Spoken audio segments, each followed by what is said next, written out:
देखिए, जब भी कोई चोरी करता है हमारे समाज में, वो यदि वो बहुत बड़ा फ्रॉड करने की कोशिश करता है, बहुत बड़ी चोरी करता है, तो उसे हम मिस्टर नटवरलाल की संज्ञा देते हैं कि भाई तुम मिस्टर नटवरलाल बन रहे हो, मिस्टर नटवरलाल मत बनो ज्यादा, ठीक है। तो आज के इस वीडियो में हम मिस्टर नटवरलाल के बारे में जानेंगे कि वो कौन थे, क्या थे और क्यों इतना ज्यादा फेमस हो गए। इन्होंने ताजमहल को, राष्ट्रपति भवन को, संसद भवन को और यहां तक कि लाल किला को भी बेच दिया था। बिहार के ये मिस्टर नटवरलाल जो थे, तिहाड़ को भी धोखा देने में कामयाब हो चुके थे। तो आज की इस वीडियो में इनके बारे में हम कंप्लीट चीजों के बारे में बताएंगे। आज जितने भी इनके बारे में नॉलेज हमने इकट्ठा किया है, ये सारे नॉलेज आपको मैं इस YouTube चैनल के माध्यम से फ्री में प्रोवाइड कराऊंगा। तो जितने भी लोग नए हैं चैनल पे, चैनल को प्लीज सब्सक्राइब कर दीजिएगा। Satya Kumar people and vlogs नाम है इस चैनल का, तो इस चैनल को जरूर सब्सक्राइब कर देंगे और बेल आइकन पे ऑल पे क्लिक कर देंगे। चलिए दोस्तों, शुरू करते हैं आज की इस वीडियो को। हालांकि भारतीय इतिहास में इनको भारत के सबसे बड़े ठग के रूप में जाना जाता है, जिन्होंने कितने सारे ठगी किए थे, बहुत सारे ठगी किए इन्होंने बड़े बड़े दुकानदारों, बड़े बड़े शॉपकीपर, ज्वेलर्स जो थे, जो बड़े बड़े इंडस्ट्रियलिस्ट थे लाइक टाटा, बिरला, धीरू भाई अंबानी, सबको इन्होंने ठगा था। लेकिन जितने भी ठगी इन्होंने की थी, उन सारे ठगी से ये अपना पेट नहीं भरे थे, यानी कि अपना भला इन्होंने नहीं किया था, बल्कि दूसरे गरीबों का भला किया था। जो लेस फॉर्चुनेट लोग हैं हमारे देश में, हमारे जो गांव में, जो उनके गांव में होंगे, उनका भला किया था इन्होंने। चलिए हम शुरू करते हैं। सबसे पहले हम ये बात करेंगे मिस्टर नटवरलाल कहां के थे, बिहार में कहां जन्म हुआ था। तो मिस्टर नटवरलाल बिहार के सीवान जिले के जीरादेई प्रखंड के एक छोटे से गांव, जिस गांव का नाम था रुइया बंगरा, उसमें हुआ था। और इनका जो असली नाम था वो था मिथिलेश कुमार श्रीवास्तव।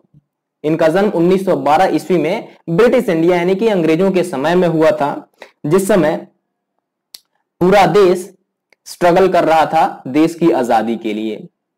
सबसे बड़ी इनमें खासियत यह थी कि ये किसी की भी राइटिंग को, किसी के भी यदि सिग्नेचर को 3 से 4 गज दूरी से भी यदि देख लें तो उसको ये कॉपी कर सकते थे, यानी कि कॉपी करने में इनको महारत हासिल थी। समझ लो, नजदीक है तो वो तो बात अलग है, यदि दूर भी है 3 से 4 गज तो भी वहां से उसके सिग्नेचर को ये कॉपी कर सकते थे। और इसका सबसे पहले इस्तेमाल इन्होंने अपने पड़ोसी के बैंक अकाउंट से 1000 रुपए विदड्रॉ करने में किया था। जब इनके पड़ोसी ने इनको बैंक ड्राफ्ट्स को डिपॉजिट करने के लिए भेजा था, तब उस समय इन्होंने उस पड़ोसी को बिना बताए हैं उनके बैंक अकाउंट से 1000 रुपए विदड्रॉ कर लिया था, निकाल लिया था। और उसके बाद निकालने के बाद वो भाग गए थे कलकत्ता, जहां पे एज ए स्टॉक ब्रोकर उन्होंने बीकॉम की डिग्री हासिल की थी। वहां पे उन्होंने बैचलर ऑफ कॉमर्स की डिग्री हासिल की, स्टॉक ब्रोकर का काम करते हुए। डिग्री हासिल करने के पश्चात उन्होंने अपना एक क्लॉथ का दुकान भी खोला, कपड़े का दुकान भी खोला, बिजनेस खोला, लेकिन उन्हें उसमें वे फेल हुए। उनका बिजनेस अच्छे से चला नहीं।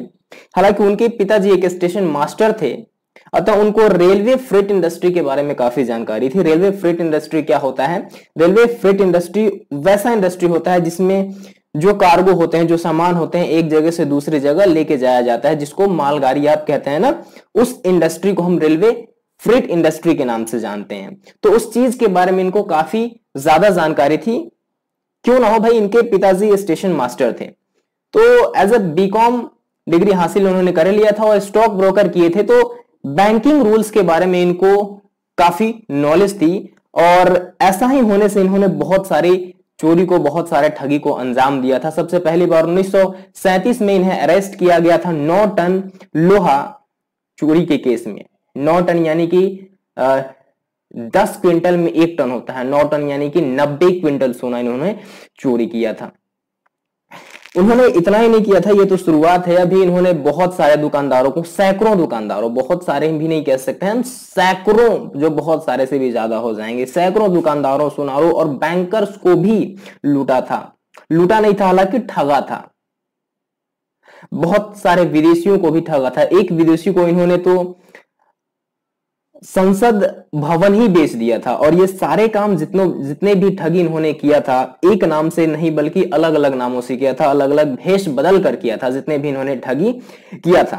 1950 के दशक में पंजाब नेशनल बैंक को भी इन्होंने ठगा था, और उस ठगी में पंजाब नेशनल बैंक से 6.5 लाख रुपए की ठगी की थी। 6.5 लाख, यानी कि 1950 के दशक में 6.5 लाख रुपए की ठगी करना, यानी कि आज के समय में ये करीब 5 करोड़ रुपए के बराबर है। इन्होंने बड़े बड़े इंडस्ट्रियलिस्ट को भी ठगा था, लाइक टाटा, बिरलास एंड धीरू भाई अंबानी जैसे लोगों को भी ठग लिया था।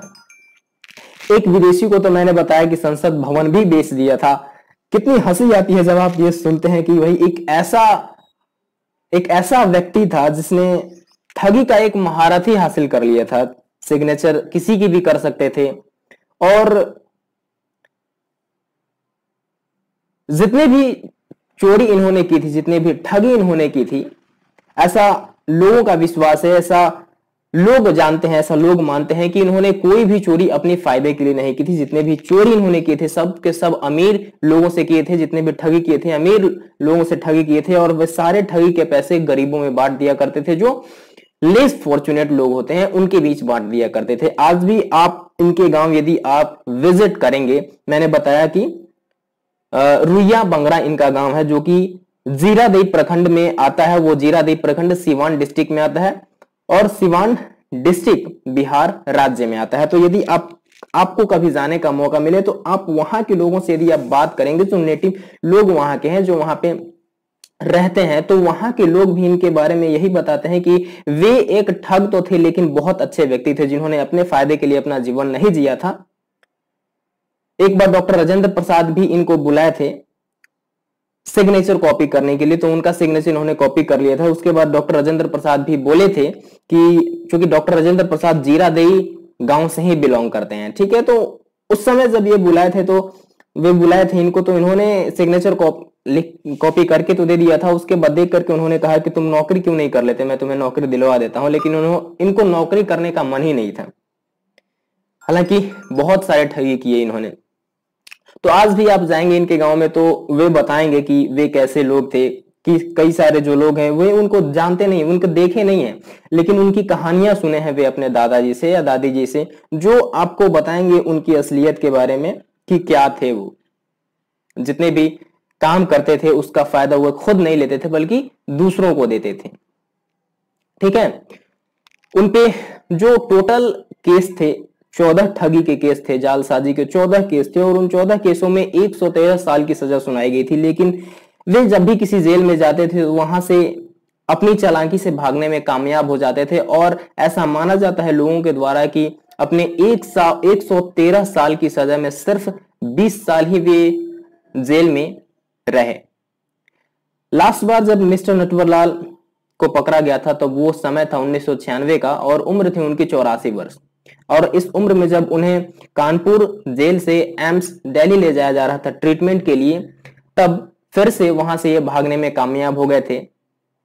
और उस समय के बाद यानी कि 1996 के बाद 1996 के बाद किसी ने इनको नहीं देखा। तो मिस्टर नटवरलाल एक ठग थे, जिन्होंने कई बार अपनी वेशभूषा को बदल करके, अपने नाम को बदल करके कितने सारे ठगे को अंजाम दिया था। इनके ऊपर फिल्म भी है जो कि अमिताभ बच्चन उसमें स्टार के रूप में है, मिस्टर नटवरलाल, राजा नटवरलाल भी एक फिल्म है। तो ये मिस्टर नटवरलाल की कहानी कैसी लगी आप कमेंट करके जरूर बताइएगा, और ऐसे ही इंफॉर्मेटिव वीडियोस के लिए हमारे channel Satya Kumar people and blogs को सब्सक्राइब कीजिए। मिलते हैं एक नए वीडियो में, तब तक के लिए bye, see you in the next video.